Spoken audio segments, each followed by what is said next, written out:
விஜய் நடித்துள்ள கோட் திரைப்படத்தின் சிறப்பு காட்சிக்கு தமிழக அரசு அனுமதி வழங்கியிருக்கிறது. அந்த அண்மை செய்தியை பார்த்துக் கொண்டிருக்கிறோம். வெளியாக இருக்கக்கூடிய கோட் திரைப்படத்திற்கு சிறப்பு காட்சிக்கு தமிழ்நாடு அரசு தற்போது அனுமதித்திருக்கிறது. குறிப்பாக ஒவ்வொரு திரைப்படங்களின் போதும் 4 காட்சிகள் என்பது இயல்பாக ஒவ்வொரு திரைப்படத்திலும் வெளிவரும். குறிப்பாக ஒவ்வொரு திரைப்படமும் 4 காட்சிகள் நாளொன்றுக்கு வீதம் காட்சியிடப்படும். இந்நிலையில் சிறப்பு காட்சிக்கேற்று அனுமதிப்படுவார்கள். ஏற்கனவே இந்த 5 மணிக்கு அதே போல 6 மணிக்கு உள்ளிட்ட இந்த காட்சிகள் அனைத்துமே ஏற்கனவே தடை செய்யப்பட்ட நிலையில் தற்போது 9 மணிக்கு குறையாமல் அந்த காட்சி இடம்பெற வேண்டும் என்று ஏற்கனவே தமிழ்நாடு அரசு குறிப்பிடப்பட்டது.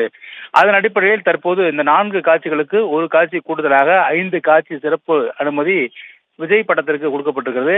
நடிகர் விஜய் நடிக்கும் படம் நாளை வெளியிடப்படுகிறது. நாளை தமிழகம் முழுக்க அந்த படமானது வெளியிடப்படுகிற நிலையில் அந்த படத்திற்கு சிறப்பு காட்சி நாளைக்கு தமிழ்நாடு அரசு அனுமதிக்கப்பட்டிருக்கிறது.